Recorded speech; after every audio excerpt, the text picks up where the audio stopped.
Well, I can hear you. I can hear me. I can't hear you. I've muted myself.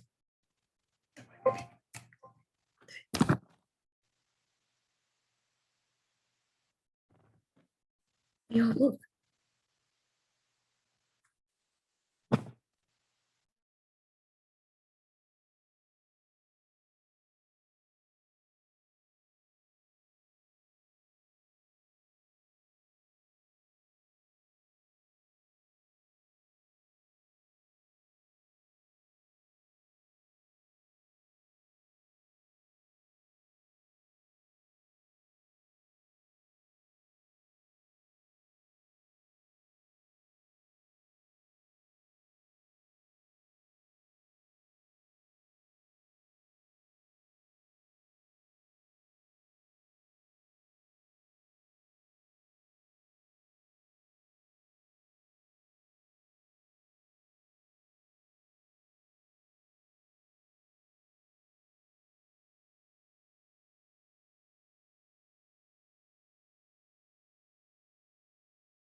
Hi, Sandy. Thanks for coming. We're just gonna be on mute. Brilliant. We're just gonna give it a few minutes, wait for people to start flooding in, and then we'll get started sooner or later. Hope you're well this morning.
Hi guys, I'm just wanting to make sure that the chat function in Zoom works for all of you. So feel free to just say hi in the chat. And throughout the talk, if you have any questions, then you can ask them in there. You should be able to access it from the three dots at the bottom of your screen.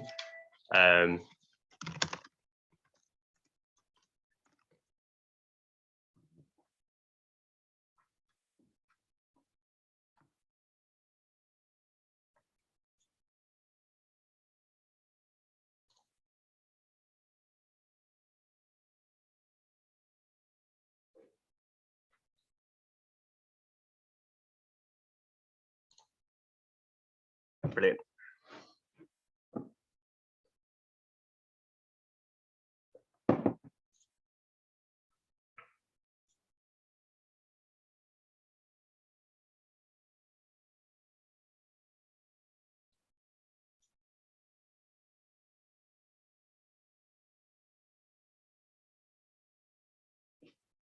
We're just expecting a few more people come in, so I'll give it another 2-3 minutes and then I'll just get started.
Okay, great. So just before I do get started, I just want to make sure that everybody can hear me okay.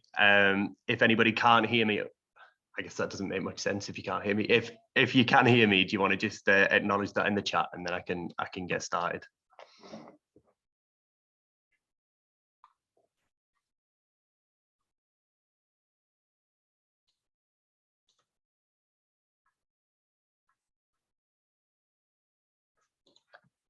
Perfect. Thank you. Okay, so I'll just share my screen.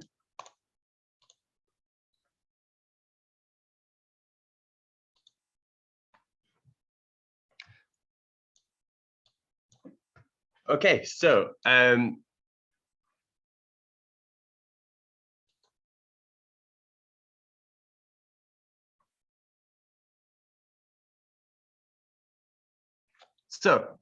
first of all, welcome all of you. My name is Harry. I'm one of the onboarding managers. I've been working at Ezoic for around 3 years, and I'm joined today by Imogen, who is a member of our onboarding team. She's going to be able to help us out at some point later on in the talk to give us a demo of the new Ezoic Add Inserter plugin. 2 seconds, I'm just having a couple of screen issues. Is the screen flashing for you, Imogen, at all? Right. It did come on though.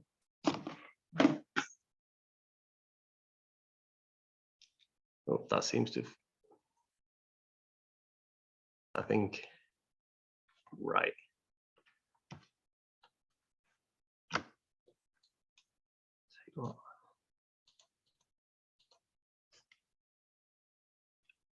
Zoom's just broken.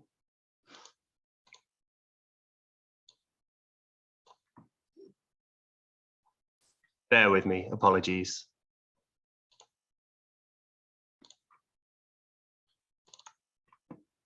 Okay, can you see the screen? Okay.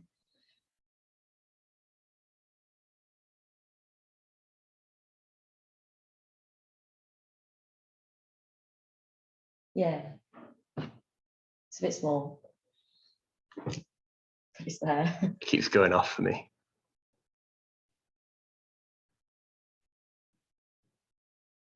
But you can see that, okay, yeah. Okay, perfect. Sorry about that. We'll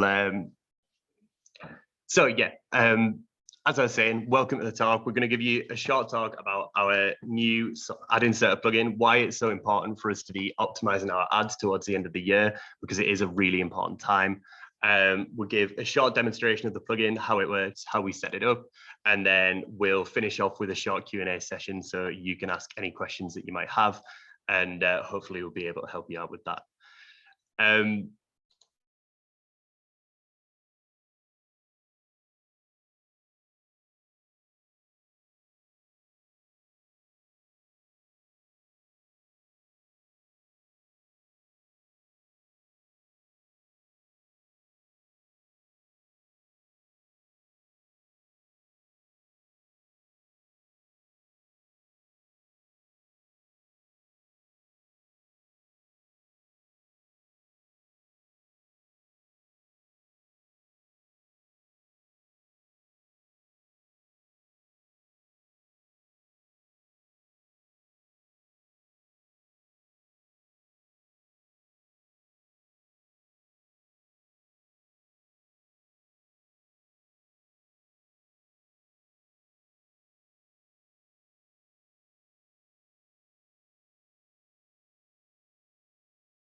Can you hear me? Hi, sorry. So Harry's computer's obviously decided to shut down at the most important point.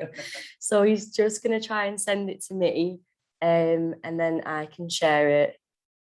But would it be backwards if I did the demo now? Probably, yeah. Bear with me.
Apologies about the delay with that. it looks like we're back online. So I'm just gonna pull my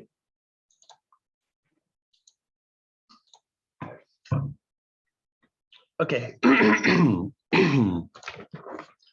Okay, so yeah, I've already introduced ourselves. So if you'd like to just move to the overview slide, which is the third slide, I think. So as I was saying earlier,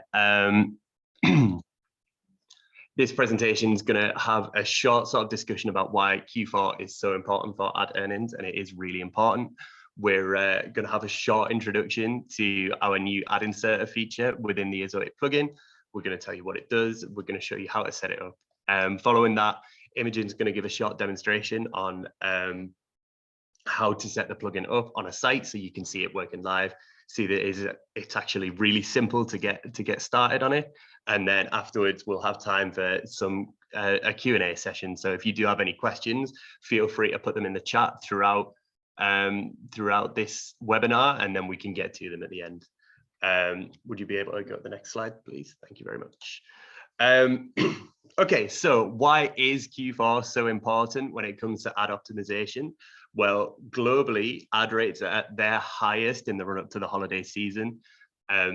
We find that advertisers run off quarterly budgets, and they spend it because global spending with things like Christmas and other sort of festive celebrations at the end of the year tend to be where people on the whole are spending higher. Then advertisers tend to dedicate the lion's share of their budgets for Q4 throughout the year. In fact, it's not actually unheard of for advertisers to be spending upwards of a third of their entire annual budget just on the Black Friday, Cyber Monday holiday weekend.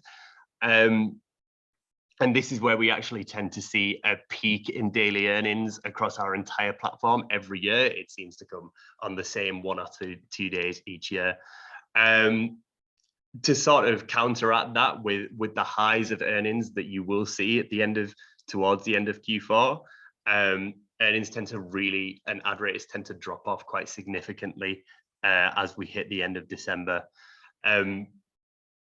Again, I don't know about all of you, but I tend to be somebody who will spend quite a lot of money on gifts and with family towards the end of the year, and then I hole up in my home and don't really go out for the first couple of months of the new year just to save a bit.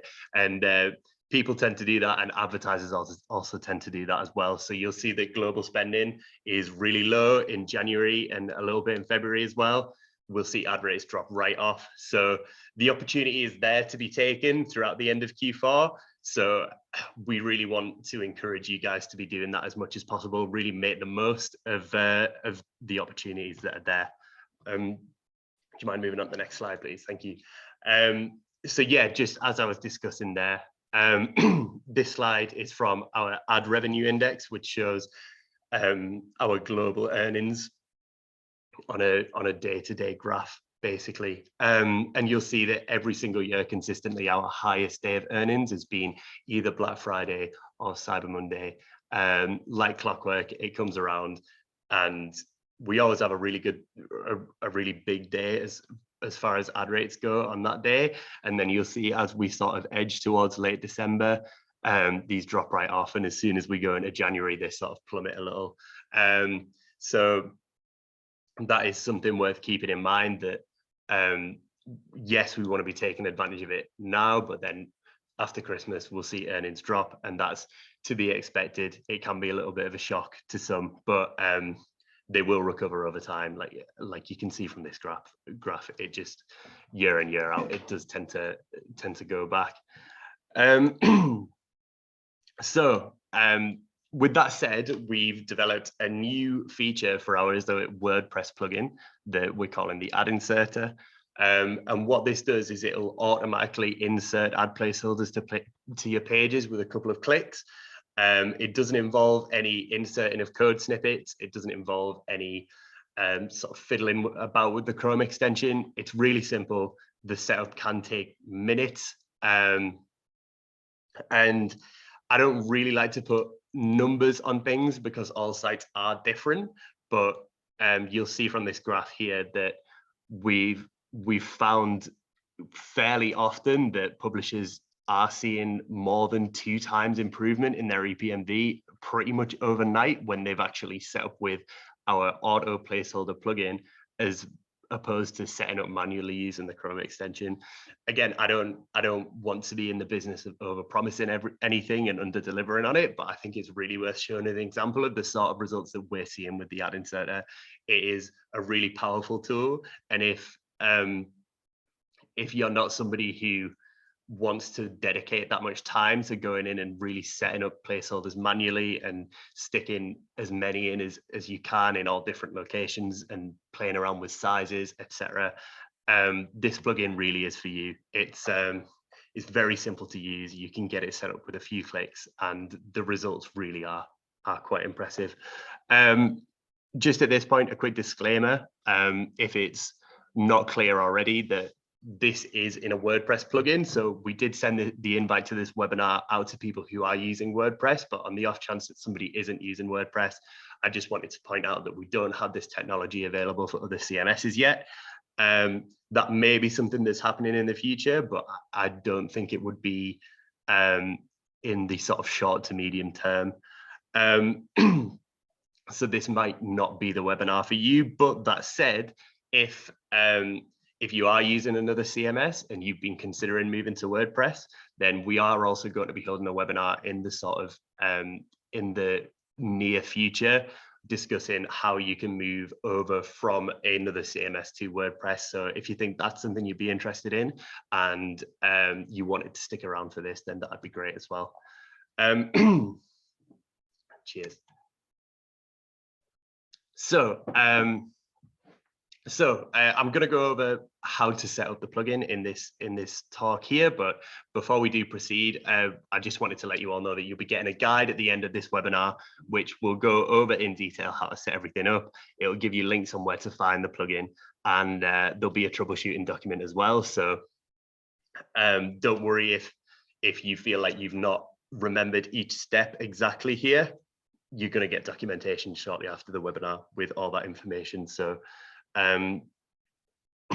yes, the first thing that you're going to want to do with regards to setting up the plugin is to install the plugin. I think that a lot of people will probably already have it on their site because we have some sort of caching features available through the plugin that are really handy. But if you don't, it can be found. It can be found just by Googling Ezoic WordPress plugin, and it's pretty much the first link to a plugin page. But I'll also put a link to it in the chat here. 2 seconds.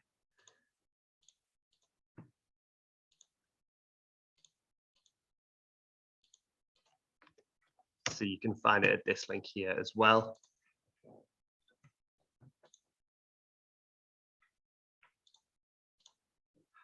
And once you've got the WordPress plugin installed, you're just going to want to go to the settings page in your WordPress admin, go down to the Ezoic settings and click in the add settings tab.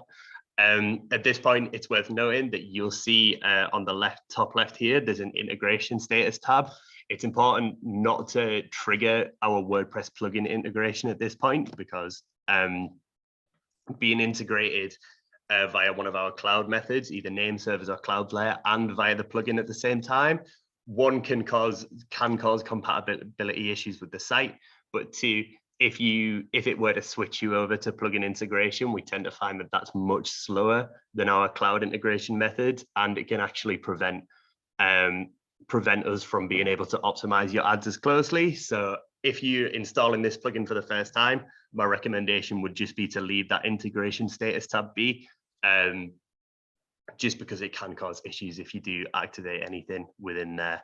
But once you're in the ad settings page, it's pretty basic. You'll see a few FAQs, and then there's a little let's go button at the bottom. So you just going to want to click that let's go, and that'll sort of send you on your way. Do you mind if I have the next slide, please? Thank you. So if you don't already have placeholders on the site, then all you need to do is click that let's go, and it'll generate around 50 placeholders per page automatically for you. However, if you do have them, you'll see, which I'm guessing that most of you do have placeholders already because you're already earning with Ezoic. So you will see something slightly different here. You'll get a message that says default ad placeholders not generated. All you need to do is just ask the plugin to generate these default placeholders. So what it will do is it'll generate around 50 placeholder locations, but it's important to note at this point that it won't put all 50 on your page at the same time. It'll only, the way it works is that it links placeholders to certain elements on the page. So if you have shorter content, then it knows that it's not going to be able to fit 50 placeholders on the page. So it won't absolutely crowd your page with ads. It'll just only fit in what's sensible, which can be tweaked later on in the settings, but I'll sort of explain that in a little more detail later. Another thing I did want to point out is that as a result of this, even though it won't put 50 placeholders on the page, in all likelihood, you will see quite a lot more placeholders than what you had before. This isn't necessarily a bad thing. If there are 15 placeholders on a page, that does not mean that 15 ads will show. It's just our way of giving the AI system more combinations of ads to try out. And the more combinations it has, the more closely it can optimize to your users. The more closely it optimizes to your users, the more money that we can earn for your site. So it is really important to get a healthy range of placeholders on the site. And this plugin will do that for you essentially with 2 clicks. So once you've done that, you'll be taken to the placeholder settings page. So that looks a little bit like this. It's essentially a list of all the placeholders that is added to your page. From here, you can disable certain placeholders if you need to, as well as alter exactly where they appear on the page. You can see that you can alternate between the page types. So you'll see up in the top left, it'll have your posts or your home page. So if you want to change how your placeholders look in a certain area of the site, you would just flick between those and it'd give you a full list of placeholders that are on that sort of type of page on the site. All the placeholders start with the same naming conventions. So you'll see WP _ and then the placeholder location on the page. This makes it pretty easy for you to determine where they are on your page, whether you're looking at them. These will appear in your dashboard and they'll also appear using the Chrome extension if you do want to sort of check your website yourself. So it's pretty easy to tell where these are sort of on the page just by looking at the naming. So hopefully that is sort of clear for you guys. If you need to edit a placeholder or remove it, or you need to just move it to a slightly different location on the page, you just need to click the placeholder on the list and it would open a menu. And do you want to go to the next slide? Thanks, Imogen. So it'll open a menu that looks like this, and you've basically got a drop down that is entitled display. So this will, and then you've got an option field. So the option field will essentially decide where on the page it is located, whereas the display drop-down menu will decide what sort of web element the placeholder itself is attached to. So for example, this display rule here says that the display is after paragraph and then the option is 1. So what that will do is that will find paragraph 1 on your page, and after that paragraph is finished, it will insert a placeholder. If you were to change the option to 3, for example, then it would find paragraph 3 on your page and it would attach it after that, and so on and so forth. The display dropdown includes options to insert a placeholder either below or above a paragraph, the main body of your content itself, a specific widget, or even a specific HTML element, which is pretty granular. But we also have some fairly intuitive features to help you sort of decide which elements you want to attach it to if you want to go for that. I'd say attaching things to paragraphs tends to be the way that we recommend people set up using the Chrome extension. So if you want to keep things simple, you can just leave things at after or before paragraph, and that'll sort of be a fairly simplistic way to set things up. If you want to get really granular with it and really control exactly where the placeholders appear on the page, then I'd recommend going for the HTML element option. And like I say, we've included a visual interface that allows you to select the HTML option you'd like to sort of add the placeholder to. make it sort of as user-friendly as possible. So you don't need to have any real knowledge of code or site structure or anything like that. Hopefully you should be able to get this, have a decent amount of control over it using the interface, which I'll show you on the next slide. So if you did decide you wanted to select a HTML element to attach your placeholder to, you'll see this little select button appear within this window. So if you click the select button, it'll open up a copy of one of the pages on your site that looks a little like this. Thank you. So so this is the sort of page that you'll see. This is just an example site that we've used. And if you move your mouse over various web elements, they'll highlight themselves in a blue square like you see on this image here. If you want to attach a placeholder to one of these elements, then click it once it's highlighted and it will color the whole thing in blue. If you're not happy with that, you can press escape and it will unhighlight it for you. But if you are happy with the element that's highlighted, all you'd need to do is select use this element, and what the tool will do, it'll automatically insert all the information that is needed back into the option field within the placeholder setup. So if you go back to the next slide, you'll see here it's inserted all of the necessary tags needed, so the tool knows exactly where to add that placeholder.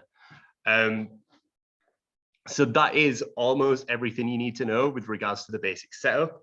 One more thing to add is that once you're happy with where your placeholders are located on the page, you'll see a little button down at the bottom of the list of placeholders that you saw in the plugin before, and it just says Save Placeholders. Make sure that you click that when you're done with changes, but that is essentially all you need to do. You need to know with regards to setting it up. Before we move on to the demonstration, does anybody have any questions in the chat?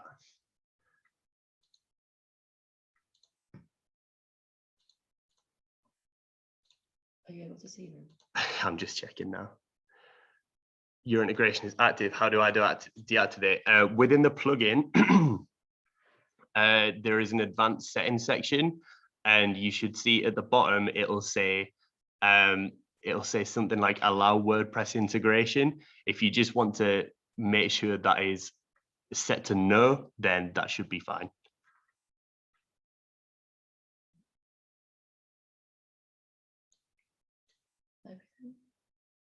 Cool. If that's everything for now, then I'll hand over to Imogen. She's going to give you a short run through of how to set up the plugin live on a site. So I'll just mute myself now and take it away, Imogen. Can you hear me? Yeah, perfect. Hi everyone. So yeah, I'll just go through and kind of put everything that Harry's just said into practice for you. So first things first, navigate into your site's admin page, and I've already got the plugin downloaded on here.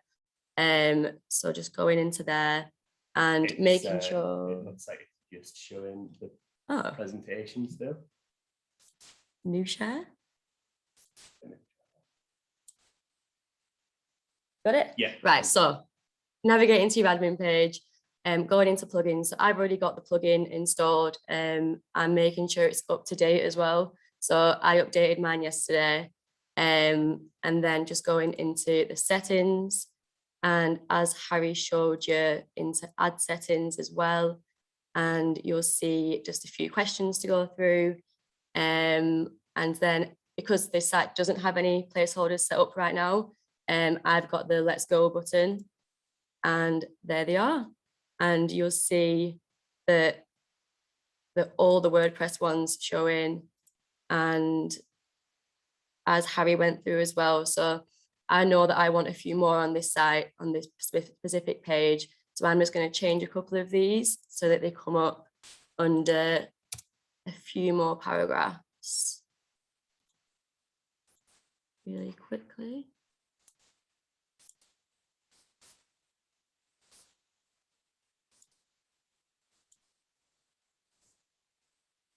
And then you just save placeholders. So just to interject there, Imogen, is what you're doing is setting up rules to essentially insert a placeholder after every 2 paragraphs. Is that right? Yeah, that's right. So these were a bit more spaced out, so there weren't going to be as many appearing on the page. So I just wanted to go in and add a few more, and then you can always go in, have a look, and if you do decide that there are too many, kind of edit it from there. Cool. Yeah, let's have a look and see how that looks. So just logging out. I think I'll have to.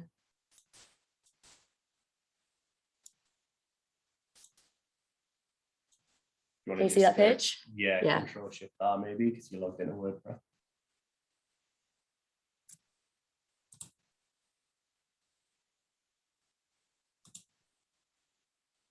And then activating your Chrome extension, you'll be able to see all your placeholders that you just added. And obviously, I think a lot of you will be familiar with just doing this process anyway through the Chrome extension. And if you do want to edit any of them, you can kind of go in and edit it like the usual way that you'll be familiar with. So the Chrome extension still fully works with these placeholder locations, right? Yeah. Anything you want to add? Perfect. No, that's great. Thanks very much for showing. I know that demo was really short, but it really is that simple to get set up using the plugin. So at this point, we're pretty much finished with what we want to present to you guys right now, but I just wanted to hand the floor over to you to see if there was any questions you had about the plugin, setting it up, whether it would work for your site. So feel free to fire away in the chat and we can help out.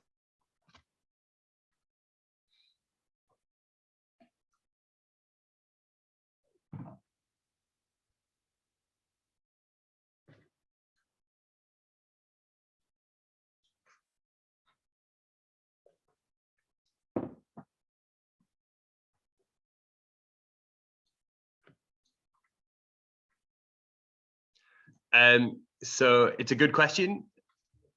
Arindam, it's a good question. You don't need the Chrome extension to make this work. I just think the Chrome extension can be a useful way for you to visually see the placeholders on the page. If you're happy, I guess the alternative of that is that the ads will show up straight away because the placeholders will be straight in there. So you could just go to your page and see ads, but don't forget that placeholders won't show in ads won't show in every placeholder location. So it might just be useful for you to activate the Chrome extension just to make sure that the ads that the plugin is inserted are in the right place. They're not sort of aligned to the left or the right, and they're all sort of falling in line with your content. Sandy asks, I've seen a few negative reviews of your anchor ads. What are your thoughts? So anchor ads they tend to be really high earning, which is, I guess, would stand to reason because they are on the page all the time, right? And they they float, so they follow the user down the page. And so they tend to record a high number of impressions and also a higher number of clicks than usual.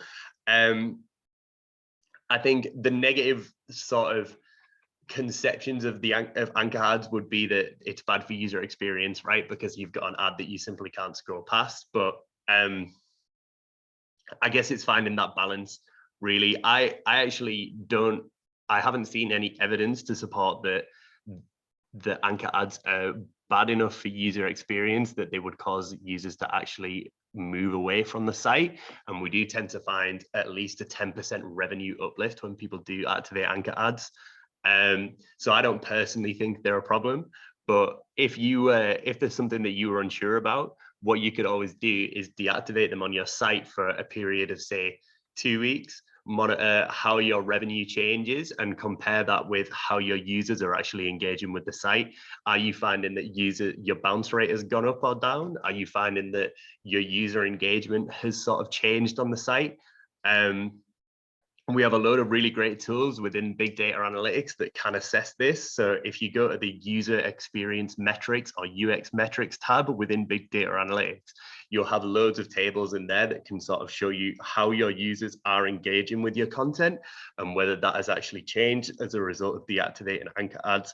Like I say, I personally, I don't think I've ever seen a case where somebody's activated anchor ads and user engagement has tanked on a site at all. So sometimes you see the same ad repeated under itself.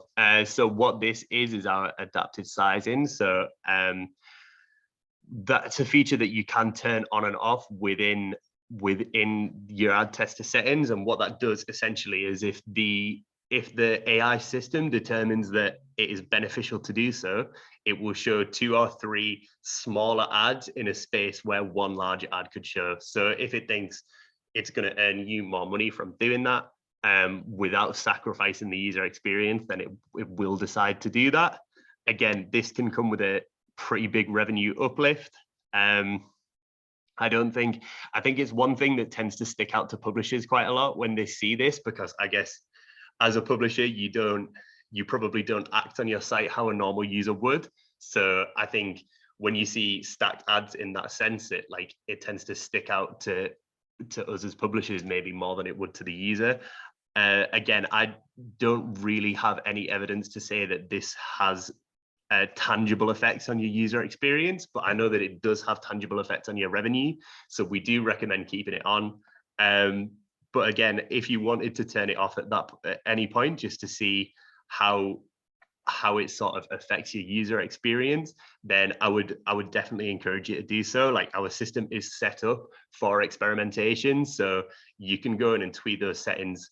It's just a flick of a button within the monetization tab. If you just go to the ad tester menu within the monetization tab, you'll find adaptive sizing within there, and then you can flick that off. But you can't choose who advertises specifically. Our ads are targeted from Google's Ad Exchange, so we focus ads on what the user wants to see, and that way it makes it more beneficial for you and beneficial for the user as well. And turning off AdSense, if you're using 100% Ezoic, then great, that's fine. We do sometimes recommend leaving things at 99% Ezoic and 1% AdSense if you're interested in using AdSense in the future. And that's because AdSense deactivates automatically after a period of sort of inactivity. But if you're not really bothered about using AdSense, yeah, I agree. AdSense, we can outperform AdSense pretty comfortably. So so if you're not happy with that, then feel free to turn it off. That shouldn't be a problem.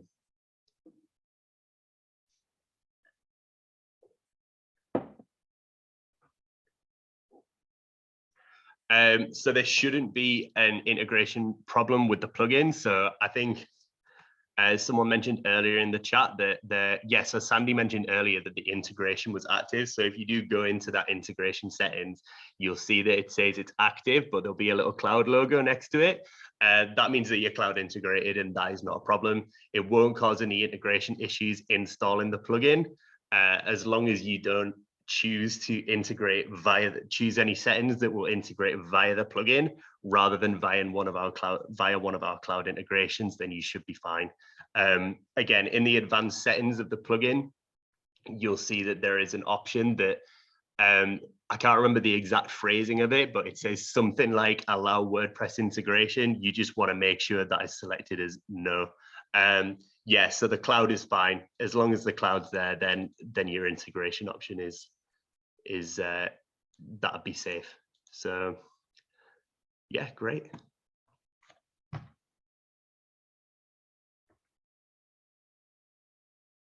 Cool. Any more questions from anyone before we close up?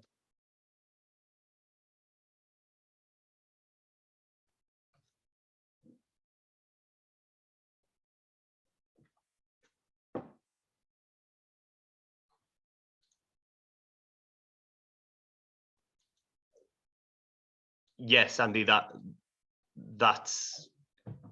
think that's correct. Yeah, that should be fine. Like I say, as long as that cloud is there in the integration settings, then you don't have anything to worry about.